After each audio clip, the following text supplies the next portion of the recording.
इबादत की शुरुआत में हम गाएंगे गीत नंबर 49, हिम नंबर 49।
हमारे खुदावंद यीशु मसीह का फजल, खुदा की मोहब्बत और रूल कुदूस की शराकत आप सबके साथ होती रहे।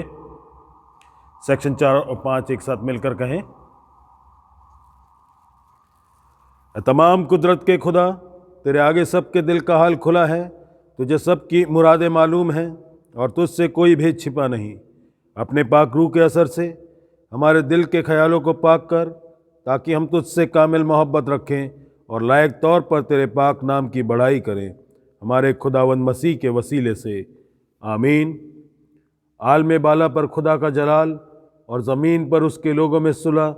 खुदावंद खुदा आसमानी बादशाह, तमाम कुदरत के खुदा बाप, हम तेरी परस्तिश करते, तेरा शुक्र करते और तेरे जलाल के लिए तेरी हमद करते हैं।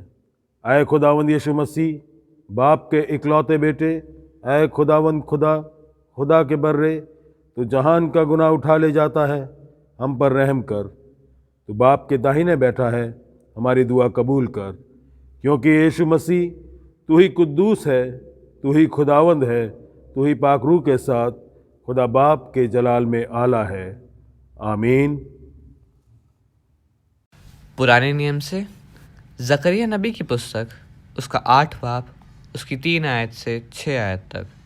जकरिया 8:3 से 6।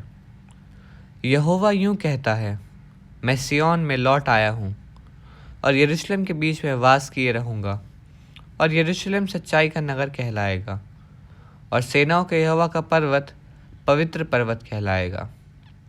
सेनाओं का यहोवा यूं कहता है, यरूशलेम के चौकों में फिर बूढ़े और बूढ़ियों बहुत आयु की होने के कारण अपने अपने हाथ में लाठी लिए हुए बैठा करेंगी। नगर के चौक खेलने वाले लड़कों और लड़कियों से भरे रहेंगे। सेनाओं का यहोवा यूं कहता है, चाहे उन दिनों में ये बात इन बचे हुओं की दृष्टि में अनोखी ठहरे, परंतु क्या मेरी दृष्टि में भी ये अनोखी ठहरेगी? सेनाओं के यहोवा की यही वाणी है।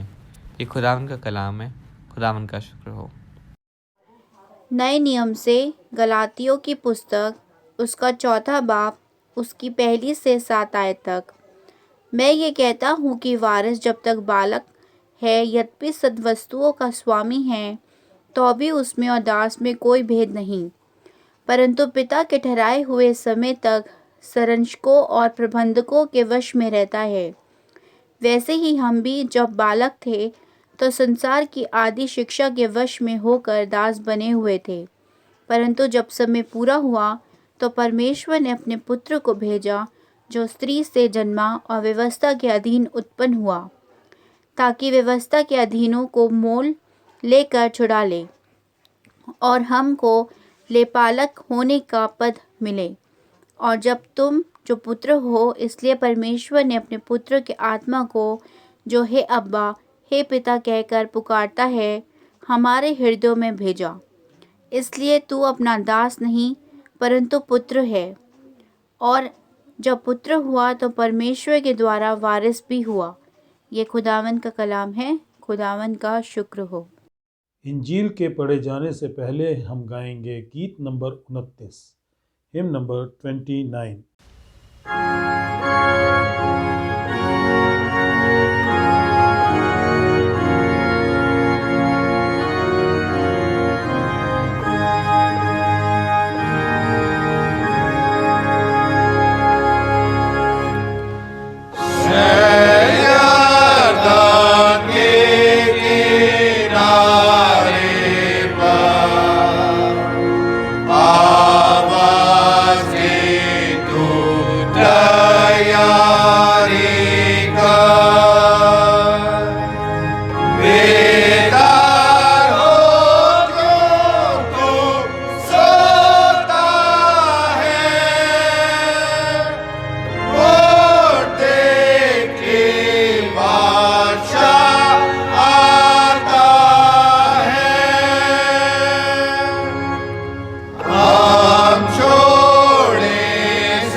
इंजील मुकद्दस मती की इंजील, उसका दूसरा बाब, उसकी पहली आयत से यूँ शुरू होती है।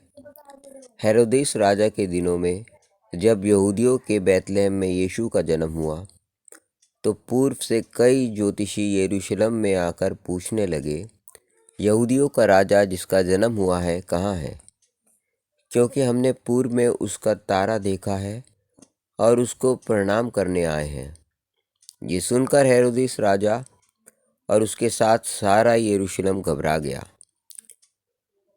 तब उसने लोगों के साथ प्रधान याजकों और शास्त्रियों को इकट्ठा करके उनसे पूछा, मसीह का जन्म कहाँ होना चाहिए?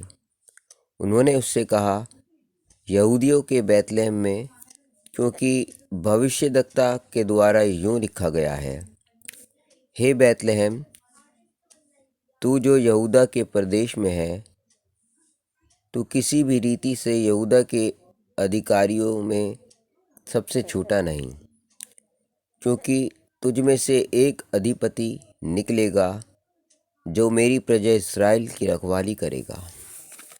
तब हेरोदेस ने ज्योतिषियों को चुपके से बुलाकर उनसे पूछा कि तारा ठीक किस समय दिखाई दिया था, और उनसे ये कहकर उन्हें बैतलहम भेजा, जाओ उस बालक के विषय में ठीक ठीक मालूम करो, और जब वह मिल जाए तो मुझे समाचार दो, ताकि मैं भी आकर उसको प्रणाम करूं।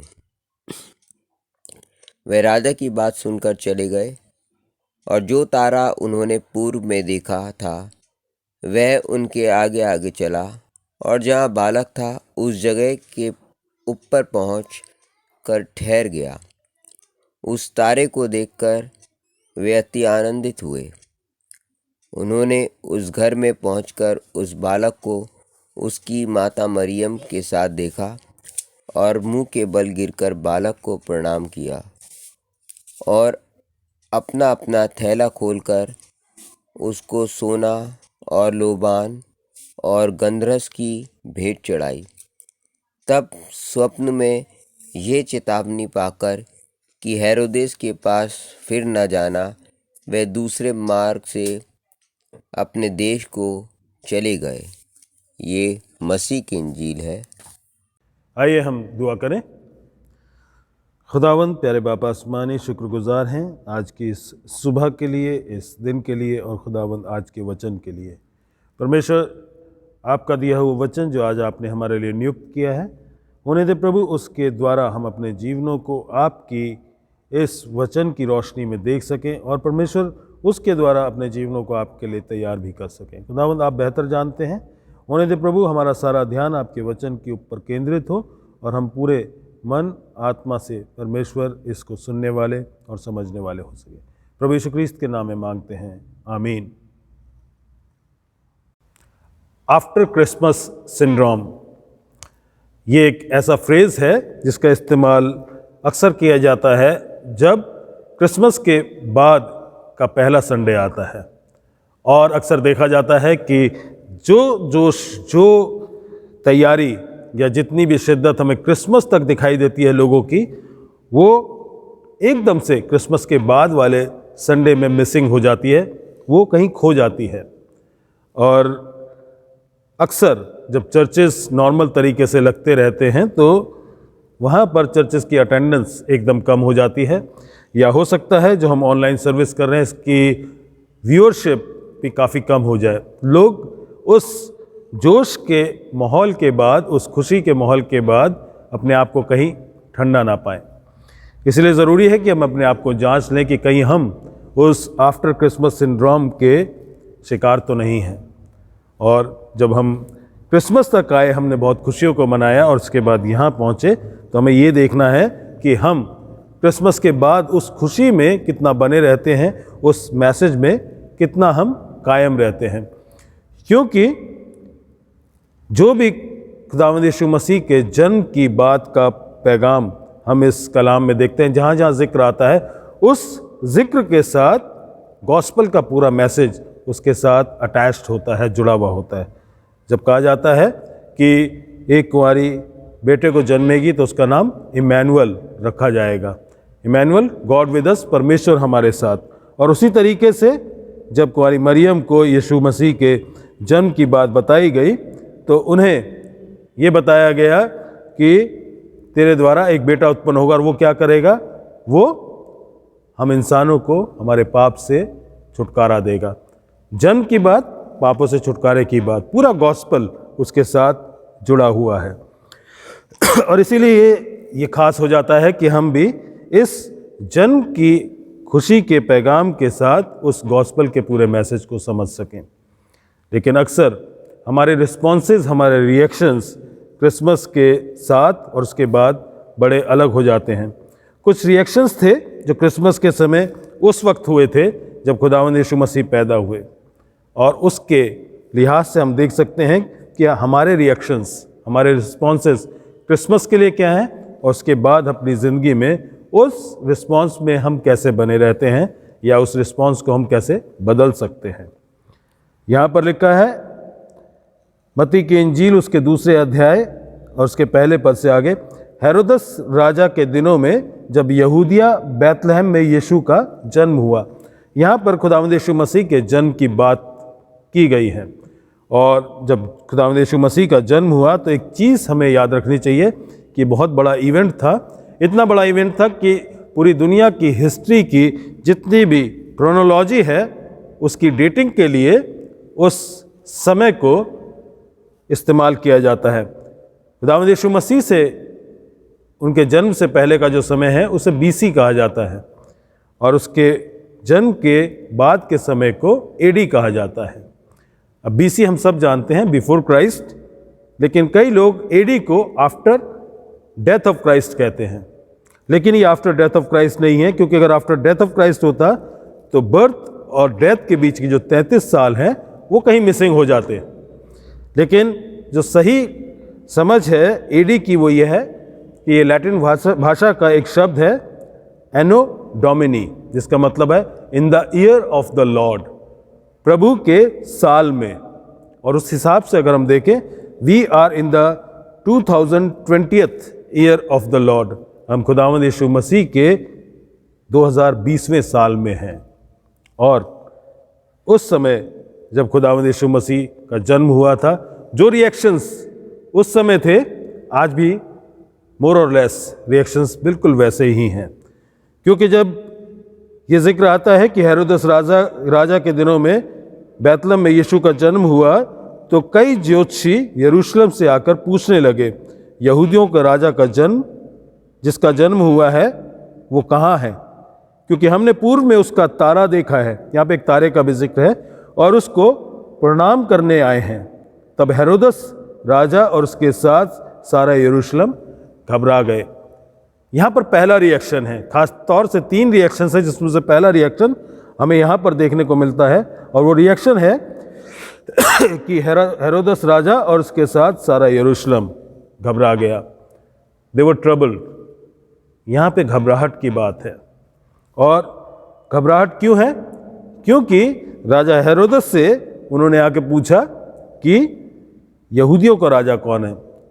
हेरोदस कहना मांग रहा होगा, यहूदियों का राजा तो मैं हूँ, तुम मुझसे बात कर रहे हो, तुम कौन से राजा की बात कर रहे हो? और इस बात को सुन के वो इसलिए भी घबरा गया क्योंकि उसे इस बात का एहसास हुआ कि अब उसका कोई राइवल आ गया है, उसका कोई प्रतिद्वंदी आ गया है, और जो राइवल प्रतिद्वंदी है उसकी वजह से अब उसके थ्रोन को थ्रेट है, उसके सिंहासन के ऊपर एक बड़ी चुनौती खड़ी हो गई है। और इसलिए उसको इस समय उस पोजीशन और उस जगह पर जो उसकी हैसियत थी उसको खो जाने का डर सताने लगा, और इसी वजह से वो घबरा गया। उसकी घबराहट उस हिसाब से बिल्कुल जायज़ थी, क्योंकि दुनियावी समझ से जब हम देखते हैं तो हम कभी भी अपनी पोजीशंस को, जो हमें बहुत अच्छी पोजीशंस मिली हुई हैं, उन्हें हम लूज़ नहीं करना चाहते, क्योंकि हम चाहते हैं कि हम जहाँ पहुँचे हैं, जिस अच्छी पोजीशन पे पहुँचे हैं, उस पर कायम रहे। हम उससे ऊपर तो उठना चाहते हैं, लेकिन उससे नीचे सेटल होना नहीं चाहते। और हेरोदस को जब ये पता लगा कि उसकी एक ऐसी परिस्थिति आ चुकी है उसके जीवन में कि उसके सामने एक राइवल है, तो उसने घबराना शुरू किया, क्योंकि उसका थ्रेट बहुत ज़्यादा था। वो थ्रेट क्या था कि उसकी जितनी भी पोजीशन है अब वो चैलेंज की जा सकती है। एक राजा की हैसियत थी, और राजा के पास बहुत सारी वो सहूलियतें होती हैं जो आम इंसान के पास नहीं होती। और इस राजा को पता था अगर ये पोजीशन उसके पास चली जाती है तो इसके साथ जो प्राइड, इसके साथ जो पावर उसको मिलती है वो उसके हाथ से चली जाएगी। और इसलिए उसने इस घबराहट में कुछ काम किए, क्योंकि जब इंसान घबरा जाता है तो वो कुछ हरकत कर सकता है जो सही नहीं होती। और इसी घबराहट में उसने अपनी पोजीशन को बचाने के लिए बहुत बड़ा एक फैसला किया। 16वें पद में देखते हैं उसने क्या किया अपनी पोजीशन को बचाने के लिए। 16वें पद के आखिरी हिस्से में जब देखते हैं तो वहां पर लिखा है, ज्योतिषियों के द्वारा ठीक ठाक बताए गए समय के अनुसार बैतलहम और उसके आसपास के स्थानों के सब लड़कों को जो 2 वर्ष के या उससे छोटे थे मरवा डाला। उसकी घबराहट, उसका डर इतना बढ़ गया था कि उसने उस घबराहट में अपनी पोजीशन, अपनी पावर को बचाने के लिए छोटे छोटे बच्चों को मरवाने का हुक्म दे दिया, क्योंकि उन्हीं में से एक उसके सिंहासन के लिए चुनौती या थ्रेट हो सकता था। और उसने चाहा कि जब ये बच्चे ही मार दिए जाएंगे तो वो थ्रेट खत्म हो जाएगी। राजा का क्या काम है? अपने लोगों को, अपनी प्रजा को, अपने सब्जेक्ट्स को प्रोटेक्शन देना, उनकी सुरक्षा करना। और ये जो बच्चे थे ये तो बिल्कुल इन्फेंट्स थे और बिल्कुल छोटे थे, जो बिल्कुल डिपेंडेंट थे हर एक बात के लिए अपने माँ बाप पर। और ऐसे बच्चे जो बिल्कुल डिपेंडेंट थे उनको राजा ने मरवाने का हुक्म दे दिया, जिन्हें उन्हें प्रोटेक्ट करना चाहिए था। अजीजों, जब इंसान घबरा जाता है और जब उसे अपनी पोजीशन या अपनी पावर को लूज करने का डर सताता है तो कई बार ऐसे गलत और खौफनाक फैसले वो कर बैठता है। हो सकता है कि उसकी पोजीशन की वजह से ये फैसले इंप्लीमेंट भी कर दिए जाएं, लेकिन इसका असर बहुत दूर तक जाता है। और यहाँ पर हम देखते हैं कि ये जो काम किया गया, ये इतिहास में बाइबल के द्वारा जो बताया गया है वो एक ऐसा वक्त था जो बहुत खौफनाक रहा, बहुत डरावना रहा। और उसके साथ हम देखते हैं कि इसकी घबराहट जो थी उसने इस राजा को परेशान किया और उसमें आकर इसने किसी भी तरीके से कॉन्स्पिरेसी करके, झूठ बोलकर प्रभु यीशु मसीह तक, उस बालक तक पहुंचने की कोशिश की जिसके जन्म की बात यहाँ पर की गई थी। तो उसने इससे पहले कि बच्चों को मरवाने का हुक्म दिया, पहले कोशिश की थी कि वो प्रभु यीशु मसीह तक इन जोशियों के सहारे यरूशलेम तक पहुंच जाए, उस बच्चे तक पहुंच जाए जो बैतलहम में है। और ये जो घबराहट थी सिर्फ राजा की नहीं थी, इस राजा के साथ साथ आगे लिखा है सारा यरूशलेम घबरा गया। यरूशलेम, उसमें रहने वाले लोग, उसके सिटीजन्स, वो सब घबराने लगे। उन्होंने कहा, एक तो राजा, नया राजा, ये हमारे लिए कौन कौन सी नई परेशानियां लेकर आ सकता है। हो सकता है कुछ नए टैक्सेस लेकर हमारे ऊपर आएगा, हो सकता है कुछ नए कानून बनाएगा जो हमें अच्छे नहीं लगेंगे। सब कुछ ठीक चल रहा है, प्रॉस्पेरिटी है, सब कुछ कंफर्टेबल तरीके से हम अपनी ज़िंदगी को जी रहे हैं। अगर नया राजा आता है तो उसके साथ हमारे ऊपर बहुत सी नई परेशानियां भी आ सकती हैं। और वो अपनी ज़िंदगी में बदलाव नहीं चाहते थे, वो नहीं चाहते थे कि चीज़ें बदली जाए, जैसा चल रहा है ठीक वैसे ही सारी चीज़ें चलती रहें। और इसलिए वो सारा यरूशलेम भी घबरा गया। अजीज़ों, अगर हम अपनी ज़िंदगी को आज देखें, अब देखें और इस बात को सोचें कि अगर हम खुदावंद यीशु मसीह को ग्रहण करते हैं और उसके कलाम को पूरे तरीके से अपनी ज़िंदगी में लेते हैं, उसको एक्सेप्ट करते हैं, तो हमें भी अपनी ज़िंदगी में बहुत से बदलाव करने पड़ेंगे। और यही वो चीज़ें हैं जो हमें खुदावंद यीशु मसीह के पास आने या उसके साथ चलने में रोकती हैं, क्योंकि हमें अपनी आदतों को बदलना पड़ेगा, वो आदतें जो गलत हैं। हमें ऐसी सोहबत को, ऐसी कंपनी को छोड़ना पड़ेगा जिन लोगों की कंपनी ठीक नहीं है। हमें बहुत से दोस्तों को छोड़ना पड़ेगा। रिश्तेदारों में हमें कई लोगों को कन्फ्रंट करना पड़ेगा जो गलत बात करते हैं या गलत काम करते हैं, और हम वो नहीं करना चाहते, क्योंकि हम सब के साथ गुड बुक्स में बना रहना चाहते हैं, हम सबको गुड ह्यूमर में रखना चाहते हैं। हम किसी के साथ ये नहीं चाहते कि हमारा रिश्ता खराब हो, और उसके लिए हम झूठ और गलत किस्म की फितरत और गलत आदतों के साथ कंप्रोमाइज़ करने को तैयार हो जाते हैं। हम बदलाव नहीं चाहते, क्योंकि अगर खुदावंद यीशु मसीह को अपनी ज़िंदगी में लेंगे तो उसके साथ हमारी ज़िंदगी में बदलाव आएगा। तो हमारी जितनी भी लग्जरीज़ या जितनी भी ऐसी बातें हैं जो हमें खुदावंद से दूर करती हैं, वो हमें छोड़नी पड़ेंगी, और उसके लिए शायद हम तैयार नहीं हैं। इसीलिए सारा यरूशलेम उस वक्त घबरा गया था कि नया राजा आएगा, उसके साथ हो सकता है कि हमें अपने आप को बदलना पड़े। और आज हम उस तरीके से अपने आप को देखते हैं कि हम भी बदलना नहीं चाहते। ये वो पहला रिएक्शन था जो यहाँ पर हुआ जब खुदावंद यीशु मसीह के जन्म की बात हुई और उस जन्म की बात का पता लगा। They were troubled, Herod and the whole Jerusalem with them। और उसके बाद हम जब देखते हैं दूसरा रिएक्शन क्या है? हेरोदस अपने शास्त्रियों से, अपने उन लोगों से जो स्क्राइब्स हैं, याजक हैं, उनसे पूछता है कि मसीह का जन्म कहाँ होना चाहिए। बड़े स्पेसिफिक तरीके से वो बताते हैं। उन्होंने कहा यहूदिया के बैतलहम में, क्योंकि भविष्यवक्ता के द्वारा यूँ लिखा गया। और उसके बाद डिटेल देते हैं, माइन्यूट डिटेल्स देते हैं कि उसका जन्म कब, कैसे, कहाँ और किस तरीके से होगा। ये जानते थे, सब कुछ जानते थे, लेकिन उसके बाद भी, जानने के बाद भी, ये जो शास्त्री लोग थे, याजक लोग थे, जो परमेश्वर के लिए काम कर रहे थे, अपने मसीह के आने की बात को सुनकर भी यहाँ से बैतलहम तक नहीं गए, जो कि कुछ मील की दूरी पर था। और वो मजूसी, वो जोशी जिनका जिक्र यहाँ पर किया गया, दुनिया के एक कोने से चलते हुए सारी मुसीबत परेशानियों को, जो कि जर्नी ट्रैवल के साथ हैं, सहते हुए यहाँ तक पहुँच गए। और ये कुछ मील की दूरी पर खुदावंद यीशु मसीह के, अपने मसीह के पास नहीं गए। पहला रिएक्शन था the whole Jerusalem was troubled, Herod was troubled. दूसरा रिएक्शन, दे वर इनडिफरेंट। कुछ लोग ऐसे थे, बिल्कुल इनडिफरेंट थे। They were not considering it important at all. उन्होंने ये सोचा कि इसकी कोई ज़रूरत नहीं है कि इसको बहुत खास समझा जाए। उन्होंने बिल्कुल इनडिफरेंट तरीके से इस चीज़ को लिया। उन्हें मालूम है, हो रहा है, क्या फ़र्क पड़ता है, हमारी ज़िंदगियाँ बिल्कुल सही चल रही हैं। कई बार हम भी जब आफ्टर क्रिसमस सिंड्रोम या अपने क्रिश्चियन होने की गलत फहमी में आ जाते हैं, गिरजाघर आना छोड़ देते हैं, तो कई बार हम भी इसी तरीके से इनडिफरेंट हो जाते हैं। हमें सारी फैसिलिटीज, सारी चीज़ें परमेश्वर से चाहिए, लेकिन परमेश्वर के भवन में आना, परमेश्वर के वचन को पढ़ना, परमेश्वर के लोगों के साथ संगति करना, परमेश्वर की मर्जी से लोगों की खिदमत करना, ये हमें अच्छा नहीं लगता। We are indifferent to all these things.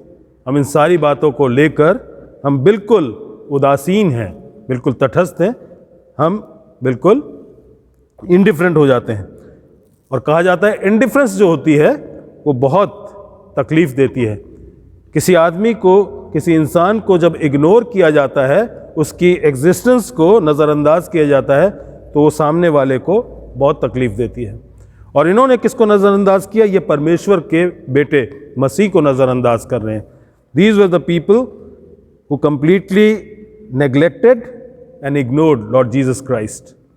उनको मालूम था कि मसीह आएगा, कब आएगा, कहाँ आएगा, कैसे आएगा, बिल्कुल सही वक्त है, और उसके बावजूद इन्होंने खुदावंद यीशु मसीह को नेग्लेक्ट किया, रिजेक्ट किया और इग्नोर कर दिया। अजीज़ों, आज हम क्रिसमस तक की खुशी में आकर कितनी उस जोश की बातों को करते रहे, या उसके बाद हम उसी जोश में खुदावंद के पीछे चलने के लिए तैयार हैं, या बिल्कुल इनडिफरेंट होकर अपने अपनी जगहों पर, अपने अपने कामकाज में ऐसे लौट गए हैं कि हमें मसीह से कुछ मतलब नहीं है। अब अगली बार हम गुड फ्राइडे और ईस्टर को खुदावंद के नज़दीक आने की कोशिश करेंगे। इनडिफरेंस यहाँ पर हमें दिखाई देता है। पहला रिएक्शन था कि वो लोग बिल्कुल घबरा गए थे। दूसरा, वो बिल्कुल इनडिफरेंट हो गए थे, कुछ फ़र्क नहीं पड़ रहा था, आसपास कितना भी बड़ा इवेंट क्यों ना हो जाए। और तीसरा रिएक्शन जो था वो बहुत ख़ास है। यहाँ पर हम देखते हैं कि ये जो मजूसी आए थे, ये जो जोशी आए थे, जो पूर्व देश से आए थे, कहा जाता है कि दुनिया के कोने से आए थे, वो यहाँ पहुँचकर क्या करते हैं? जब उस तारे को देखते हैं और उस तारे को देखकर वो उस जगह तक पहुँचते हैं जहाँ पर प्रभु यीशु मसीह से उनका एनकाउंटर होता है, उनका सामना होता है, तो उसमें लिखा है 11वें पद में, उन्होंने उस घर में पहुंचकर बालक और उसकी माता मरियम को साथ देखा और मुंह के बल गिरकर बालक को प्रणाम किया और अपना अपना थैला खोलकर उसको सोना और लोबान और गंधरस की भेंट चढ़ाई। यहाँ पर तीसरा रिएक्शन हमें दिखाई देता है। पहला रिएक्शन, लोग घबरा जाते हैं। दूसरा रिएक्शन, कुछ लोग बिल्कुल इंडिफरेंट होते हैं। और तीसरा रिएक्शन यहाँ पर है कि लोग उसकी आराधना, उसकी इबादत करते हैं। यहाँ पर जो इबादत के लिए शब्द है, यहाँ पर लिखा प्रणाम किया, ग्रीक भाषा में शब्द है प्रोस्कुनाओ, जिसका मतलब है टू वर्शिप। इन लोगों ने यहाँ पर आकर प्रभु यीशु मसीह जो उस समय बालक थे उसकी उपासना की, उसकी आराधना की, उसकी इबादत की। और यही वो जो रिएक्शन है जो सबसे खास है, सबसे इम्पॉर्टेंट है।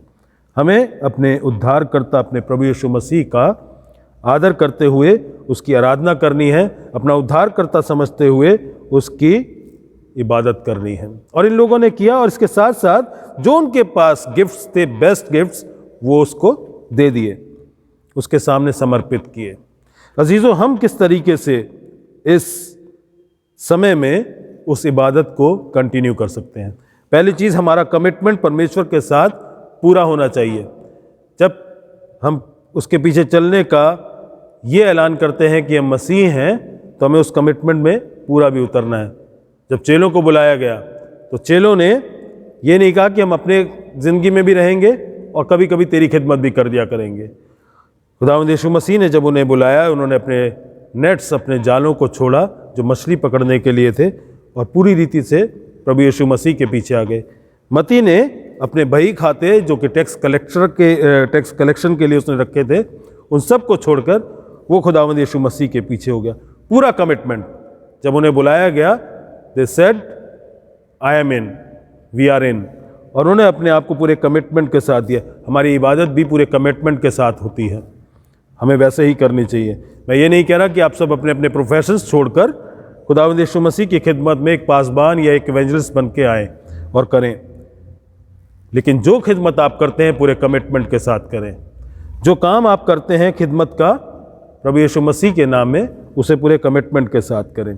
और हम कैसे कर सकते हैं? कैसे खिदमत को किया जा सकता है?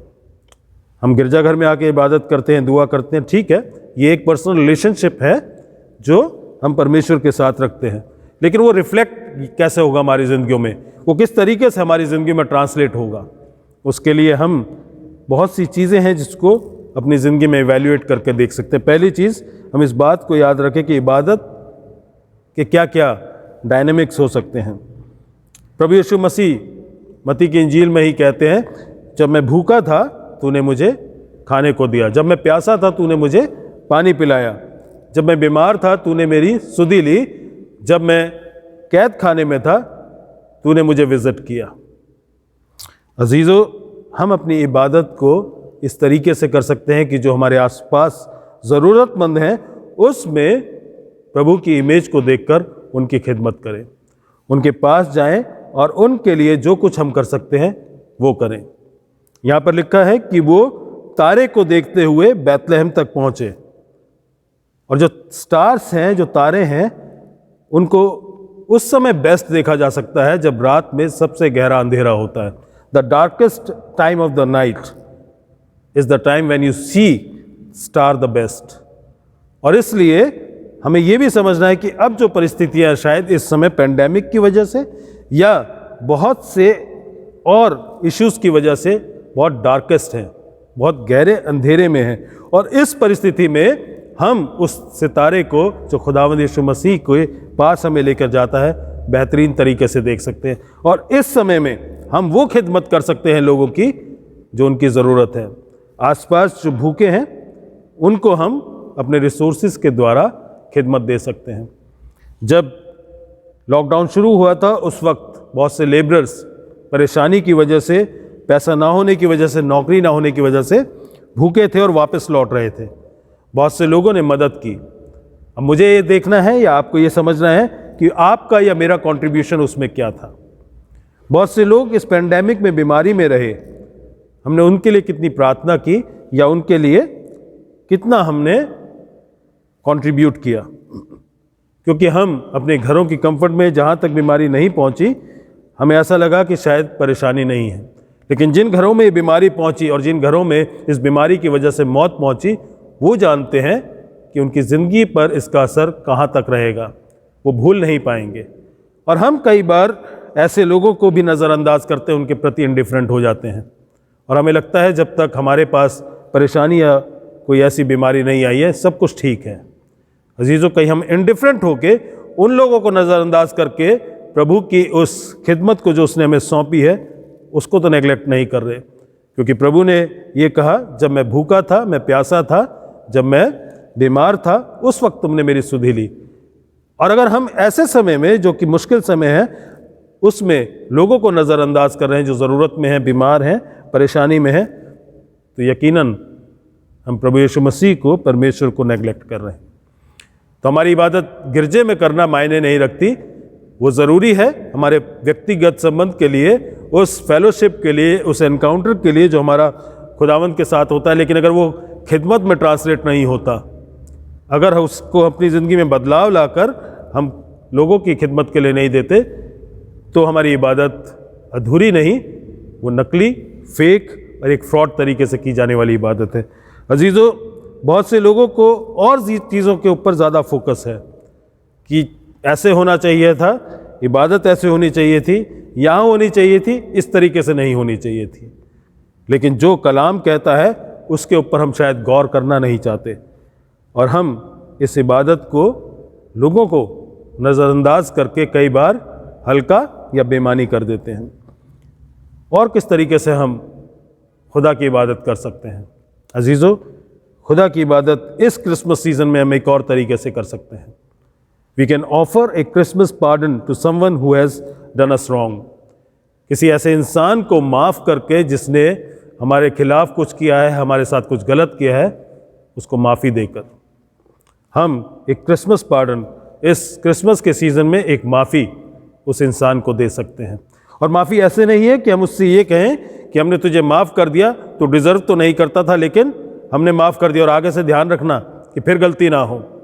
जब माफ़ करते हैं तो बिल्कुल अनकंडीशनल तरीके से अपने आप में से वो गुस्सा, गुबार या वो सारी बातें जो नफ़रत को पैदा करती है, उसको निकाल कर माफ़ करना है। ये आसान नहीं है, बहुत मुश्किल है, लेकिन इस क्रिसमस पर हम कोशिश कर सकते हैं माफ़ करने की। माफ़ी के ऊपर हम बहुत बार बहुत से सरमन्स, पैगाम और मैसेज को सुन चुके हैं, लेकिन अगर हम क्रिसमस के समय इस पर थोड़ा और गौर करें और गहरे तरीके से समझने की कोशिश करें, तो क्रिसमस का जो मकसद था वो ये था कि खुदावंद यीशु मसीह आए ताकि हमारे पापों से हमें छुटकारा दे। उसने हमें माफ़ी दी, उसने हमें पार्डन किया और उसने हमें हमारे गुनाहों से छुटकारा दिया। और हम जो दुआ भी करते हैं, दुआ रब्बानी, लॉर्ड्स प्रेयर, उसमें भी हम ये कहते हैं, हमारे अपराधों को क्षमा कर जिस तरह हम अपने अपराधियों को क्षमा करते हैं।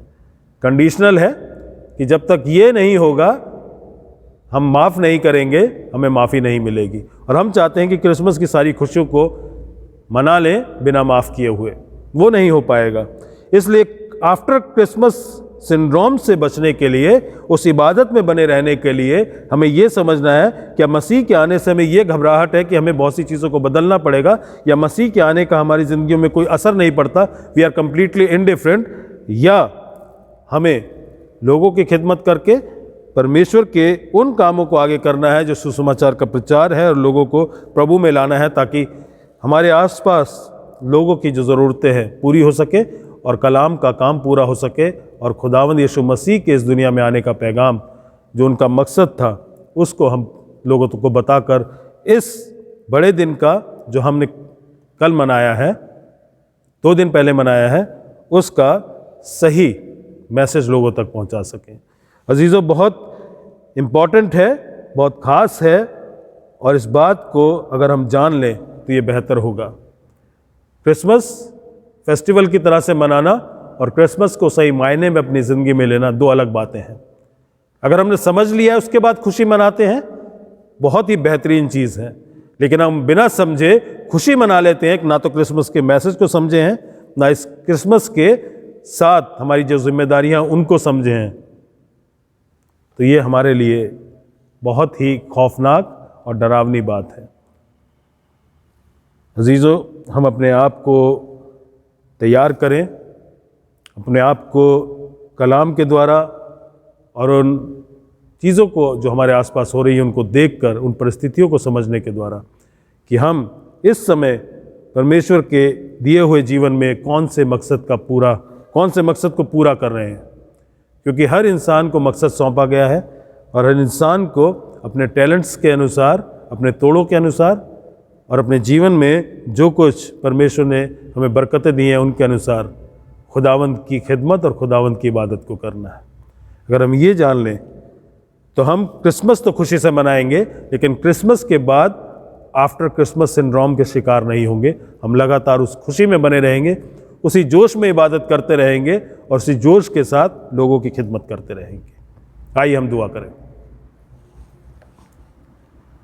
खुदावंद प्यारे बापा आसमानी, शुक्रगुजार हैं क्योंकि आपका अनुग्रह हमारे ऊपर है।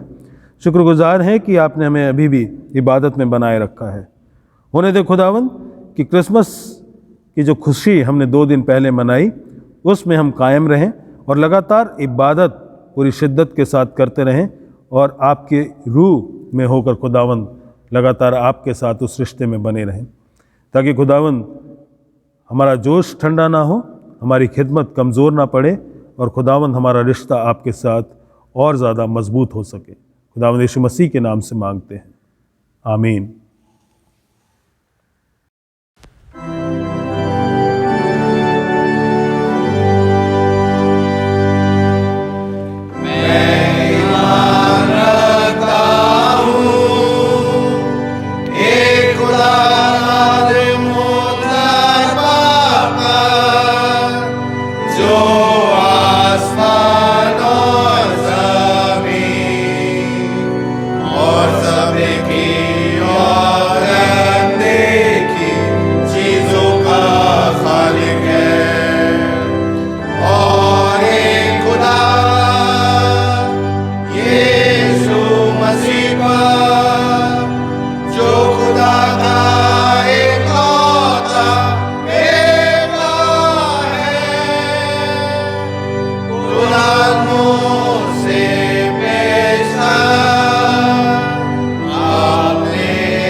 हमारे लिए मासूम हुआ, उसने दुख उठाया और दफन हुआ और तीसरे दिन पाकवेस्तों के मुझे चीर उठा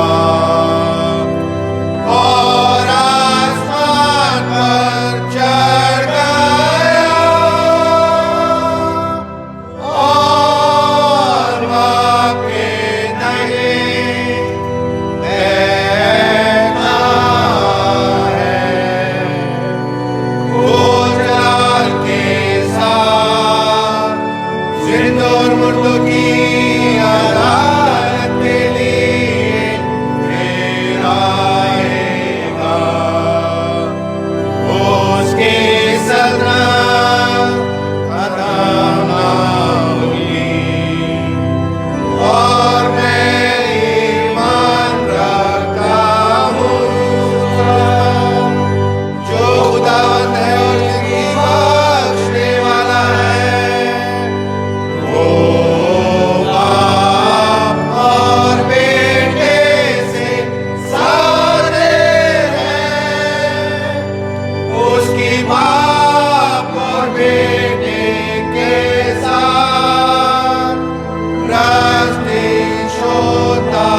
आज सुबह की इबादत में मैं एक बार फिर से आप सबका स्वागत करता हूं। परमेश्वर आपको बहुतायत से आशीषित करें। हम एक बार फिर से online service, virtual worship service में एक दूसरे के साथ शामिल हैं। हम इन सर्विसेज को लगातार जारी रखेंगे और जो चर्च में सर्विसेज हो रही थी, जिसे हमने शुरू किया था, कंटिन्यू कर रहे थे, वो 3 तारीख से दोबारा से रिज्यूम करेंगी। जो हमारी नए साल की सर्विस है और जो आज की सर्विस है वो हम गिरजाघर में नहीं कर रहे हैं, कलीसिया के साथ इकट्ठा होके 3 तारीख से एक बार फिर से हम सर्विसेज को रिज्यूम करेंगे उसी तरीके से गिरजाघर के अंदर भी। और उस समय भी हम अपने सारे जितने भी इंस्ट्रक्शंस हमें सरकार से मिले हैं उनका पालन करेंगे। सोशल डिस्टेंसिंग, मास्क, नंबर का हम ध्यान रखेंगे कि नंबर इंक्रीज़ ना हो। जितना अलाउ किया गया है सिर्फ उतने ही लोग इबादत में शामिल हो पाए। बाकी लोग कंटिन्यूसली ऑनलाइन सर्विस में शामिल हो सकते हैं। मेहरबानी से आप कोऑपरेट करते रहिए। खुदा का कलाम है, आपको मिल रहा है, सर्विस आपको मिल रही है और हम चाहते हैं कि आप इसमें हमारा सहयोग दें ताकि हम इस समय से जो सबके लिए मुश्किल है इससे निकलकर आगे बढ़ सकें। वक्त आएगा जब हम पीछे मुड़कर देखेंगे और इस समय को याद करेंगे तो बहुत सी ऐसी चीज़ें हैं जो इसमें से हमने सीखी हैं, जिनसे हमें फ़ायदा पहुंचा। उसके लिए हम परमेश्वर को धन्यवाद भी देंगे। यकीनन बहुत कठिन समय रहा और अभी भी ये समय थोड़ा सा मुश्किल चल रहा है। मेहरबानी से प्रार्थना करते रहें उन सब के लिए जिन्होंने इस समय में बीमारी को झेला है या घर में जिनके किसी ने अपने अजीज़ को खोया है। हम उनको दुआओं में याद करते रहें और इसके साथ साथ हम उन लोगों को भी याद करते रहें जो ज़रूरतमंद हैं, ताकि हम जिस भी तरीके से उनकी कोई भी खिदमत सेवा कर सकते हैं हम उसमें परमेश्वर की मर्ज़ी में आगे बढ़ सकें। शादी की एक पुकार है।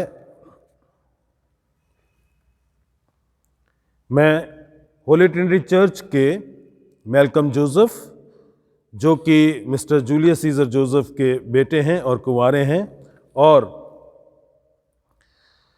बेथसेदा क्रिश्चियन चर्च काउंसिल की तरुणा सिंह जो कि कुंवारी हैं और मिस्टर मोहन सिंह की बेटी हैं, के विवाह की सूचना देता हूं। यदि आप में से कोई व्यक्ति ऐसा उचित कारण जानता हो जिससे इन दोनों का विवाह में जोड़ा जाना विधि सम्मत ना हो, तो इस कलीसिया के यानी कि होली ट्रिनिटी चर्च के प्रेस्बिटर इंचार्ज मुझे आप लिखित रूप से दे सकते हैं। ये शादी की पहली पुकार है। हम इस नए जोड़े के लिए भी प्रार्थना करेंगे और उसके साथ प्रार्थना करेंगे उन लोगों के लिए भी जो हमारी कलीसियाओं में बीमार हैं। आइए हम दुआ करें। महान जीवित और सामर्थी परमेश्वर, आपका धन्यवाद करते हैं प्रभु आपके अनुग्रह के लिए, और धन्यवाद करते हैं प्रभु उन सारी योजनाओं के लिए जो आप हमारे जीवन में पूरा करते हैं। खास तौर से इन दोनों नौजवानों को, मेलकम और तरुणा को आपकी उपस्थिति में लेकर आते हैं। आपसे मांगते हैं परमेश्वर आप इनके साथ हो, इनकी उस रिश्ते को आगे बढ़ाने में जिसमें परमेश्वर इन्होंने फैसला किया है कि आगे जाएं। प्रभु आप इनकी सहायता करें और होने दें कि ये दोनों आपकी मर्ज़ी को समझकर आपकी शिक्षाओं पर चलते हुए इस विवाह के बंधन में बंधने के लिए अपने आप को तैयार करें। परमेश्वर आप इनको अपने हाथों में संभालें और प्रभु इनकी सहायता करें। प्रभु इस समय हम याद करते हैं उन तमाम बीमारों को जो अलग अलग जगह पर, अलग अलग कलीसियाओं में और ख़ास तौर से होली ट्रिनिटी चर्च की कलीसिया में बीमार हैं। परमेश्वर आप अपनी चंगाई उनको दीजिए, अपनी शिफा भरे हाथों से छुएं ताकि खुदावंद वो चंगे हो सकें। प्रभु आपकी तंदुरुस्ती उनको मिल सके और वो आपसे शिफा पा सकें। परमेश्वर आपसे मांगते हैं कि हर एक बीमारी, हर एक परेशानी जो हमें परेशान करती है उस पर जीत हासिल करने के लिए परमेश्वर पवित्र आत्मा के द्वारा आप हमारे जिस्मों को और परमेश्वर हमारी आत्माओं को मजबूत करें। खुदावन डॉक्टर्स, पैरामेडिक्स और जितने भी लोग इस समय हेल्थ की सेवा में लगे हुए हैं, परमेश्वर आप उन सब के भी साथ हो और उसके साथ साथ प्रभु आप अपने अनुग्रह में उन लोगों को भी बनाए रखें जो इनकी सेवा टहल, इनकी तीमारदारी और इनकी खिदमत करते हैं। प्रभु आपसे मांगते हैं कि जल्द आप इस बीमारी को दूर करें, कोविड-19 को, जिसकी वजह से हम सब किसी न किसी तरीके से हम पर असर हुआ है। परमेश्वर हम आपसे मांगते हैं कि आप इस बीमारी से इस दुनिया को नजात दिलाएं, ताकि परमेश्वर हम सामान्य तौर से अपनी बाकी सारी ज़िंदगी को खुदावंद बिता सकें और परमेश्वर आपकी खिदमत कर सकें। खुदावंद यीशु मसीह के नाम से मांगते हैं, आमीन।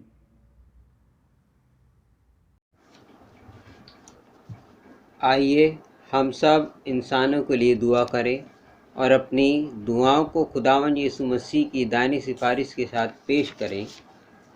आए आसमानी बाप, हम तुझसे दुआ करते हैं कि सारे जहान में इंसाफ और सुलह कायम हो और हर इंसान बहुतायत से ज़िंदगी पाए। आए रहीम खुदावंद, हमारी दुआ सुन। उन सब के लिए जो इस शहर में बसते हैं और उन तमाम बातों को दूर करने के लिए भी जो एक दूसरे में फूट और झगड़े पैदा करती हैं, ताकि हमारे मुल्क में सच्ची एकता और मेल मिलाप की तरक्की हो। आए रहीम खुदावन, हमारी दुआ सुन। उन सब के लिए जो खेती बाड़ी, उद्योग धंधे या व्यापार में लगे हुए हैं, सब मज़दूरों और कारीगरों के लिए, और उन सारे लोगों के लिए भी जो हमारी ज़रूरतों को पूरा करते हैं। आए रहीम खुदावन, हमारी दुआ सुन। तमाम उस्तादों, पढ़ने वालों, साइंसदानों, लेखकों, हुनरमंदों और उन सब के लिए भी जो दूसरे लोगों के दिलो दिमाग पर असर डालते हैं। आए रहीम खुदावन, हमारी दुआ सुन। उन सब के लिए जो दुख या तकलीफ़ उठा रहे हैं, बेरोज़गार हैं, गरीब और भूखे हैं, मुहताज या कुचले हुए हैं, जो बीमार या मरने के करीब है। ख़ास तौर से हम प्रार्थना करते हैं कोरोना वायरस के लिए कि खुदावन इस बीमारी को जल्द से जल्द ख़त्म करे और सब स्वस्थ हो जाएं और खुदावन को धन्यवाद देने वाले हो सकें। और उन सब के लिए भी जो उनकी मदद करते हैं। आए रहीम खुदावन, हमारी दुआ सुन। उन सब के लिए जिन्हें इस मुल्क और दूसरे मुल्कों में इख्तियार दिया गया है, खासकर हमारे राष्ट्रपति रामनाथ कोविंद, प्रधानमंत्री नरेंद्र मोदी, इस सूबा के गवर्नर अनिल बैजल और मुख्यमंत्री अरविंद केजरीवाल, चीफ जस्टिस शरद बोबडे, और उन सब के लिए भी जो किसी भी तरह का इख्तियार रखते हैं। आए रहीम खुदावन, हमारी दुआ सुन। सब मसीही लोगों की एकता और मेल मिलाप के लिए और दुनिया में उनके मुनासिब तौर से गवाही देने और खिदमत करने के लिए। आए रहीम खुदावन, हमारी दुआ सुन। इस मुल्क में तेरी तमाम कलीसिया के लिए, उसकी कौंसिलों और रहनुमाओं के लिए, खासकर हमारे मॉडरेटर पीसी सिंह, दक्षिण भारत की कलीसिया के मॉडरेटर ए धर्मराज और मार्थोमा कलीसिया के मेट्रोपॉलिटन हमारे बिशप वारिस मसीह और तेरी कलीसिया के तमाम दीगर खादिमों के लिए, ख़ास तौर से हमारे पासवान रेवरेंड जेकब जेम्स और डीकन जोएल लाजर के लिए, कि वे अपनी खिदमत को वफादारी से बजा लाएं। आए रहीम खुदावन, हमारी दुआ सुन। ये बख्श कि तेरे उन तमाम लोगों के साथ जिन्होंने वफादारी से इस दुनिया में तेरी खिदमत की है, हम भी तेरी बादशाही की अब्दी खुशी में शरीक हों। आए रहीम खुदावन, हमारी दुआ सुन।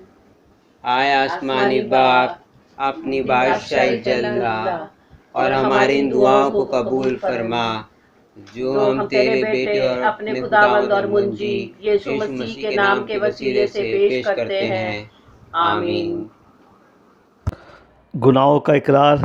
आए अजीजो, हमारे खुदावन यीशु मसीह ने फरमाया, खुदावन हमारा खुदा एक ही खुदावन है। तो खुदावन अपने खुदा से अपने सारे दिल, अपनी सारी जान और अपनी सारी अकल और अपनी सारी ताकत से मोहब्बत रख। पहला हुक्म यही है। दूसरा यह है कि तो अपने पड़ोसी से अपने बराबर मोहब्बत रख। इनसे बड़ा और कोई हुक्म नहीं। खुदा ने दुनिया से ऐसी मोहब्बत रखी कि उसने अपना इकलौता बेटा यीशु मसीह बख्श दिया, कि हमें गुनाहों से बचाए, आसमान में हमारे लिए सिफारिश करे और हमें हमेशा की ज़िंदगी को पहुँचाए। इसलिए आइए हम तौबा ईमान के साथ अपने गुनाहों का इकरार करें। हम खुदा के फजल से उसके हुक्मों को मानने का और सब लोगों के साथ मेल और मोहब्बत से रहने का पक्का इरादा करें। आए तमाम कुदरत के खुदा, हमारे आसमानी बाप, हमने ख्याल, कौल और फ़ेल से और अपने ही साथियों के ख़िलाफ़ गुनाह किया है। हमने अपनी नादानी और कमज़ोरी के बाइस और जानबूझकर भी बुराई की है और भलाई करने में नाकामयाब रहे हैं। इन सब के लिए हम निहायत गमगीन हैं और तौबा करते हैं। तेरे बेटे यीशु मसीह ने हमारे लिए अपनी जान कुर्बान की है। उसी की खातिर हमसे जो कुछ हुआ है माफ़ फरमा और ये बख्श कि हम आगे को नई ज़िंदगी में तेरी खिदमत बजलाएँ, ताकि तेरे पाक नाम का जलाल ज़ाहिर हो। आमीन। तमाम कुदरत का खुदा उन सब को माफ़ करता है जो अपने साथियों को माफ़ करते और सच्चे दिल से तौबा करते हैं। वो हम पर रहम करे, हमारे सब गुनाहों को बख्शे और उनसे हमको रिहाई दे और हर तरीके की नेकी में हमको मुस्तकम मजबूत करे और हमें हमेशा की ज़िंदगी में कायम रखे। हमारे खुदावंद यीशु मसीह के वसीले से आमीन। हम दुआए रब्बानी एक साथ करेंगे।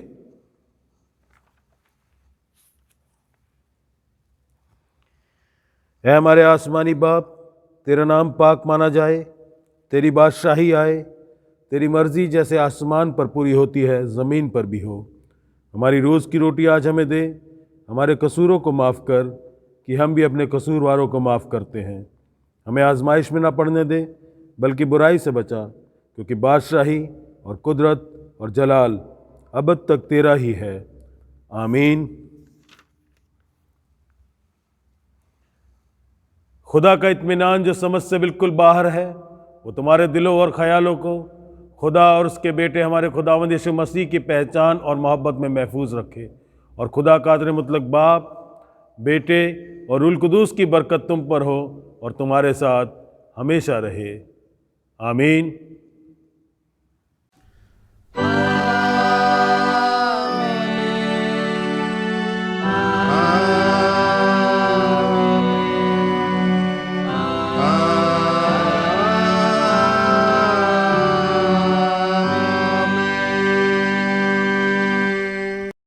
इबादत के आखिर में गाएंगे नई मसीह गीत की किताब से गीत नंबर 14।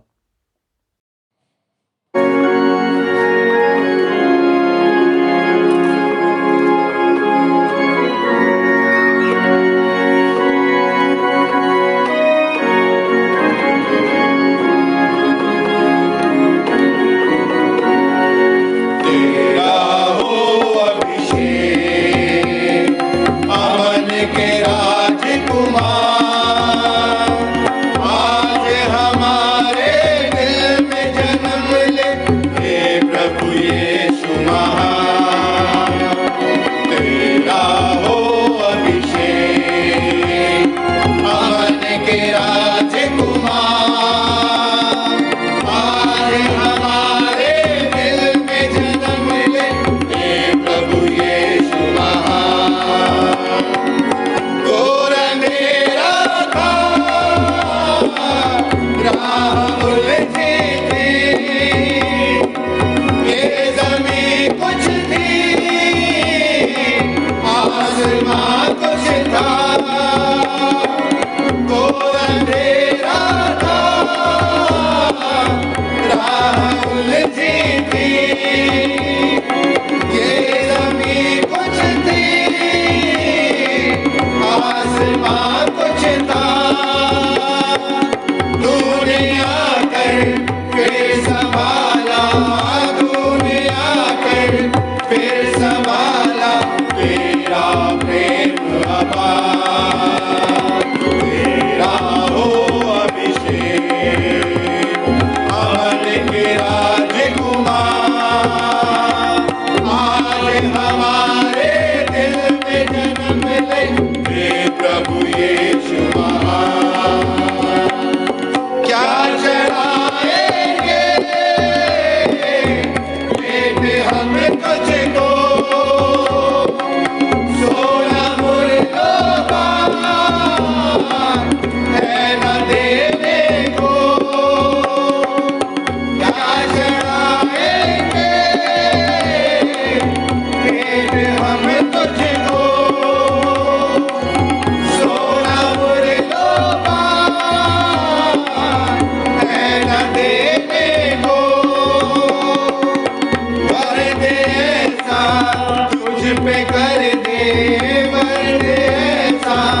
तुझ पे कर दे जीवन अपना निसार, तेरा हो अभिषेक अमन के राजकुमार।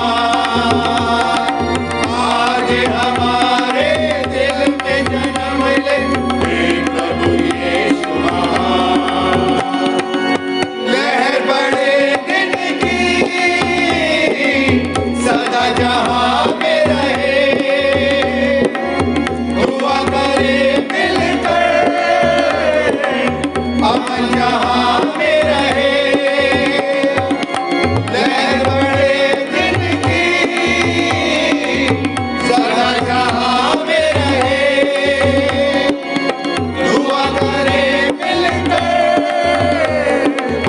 अमन जहां में रहे। हम जहां जिस हाल में हो, हम जहां जिस हाल में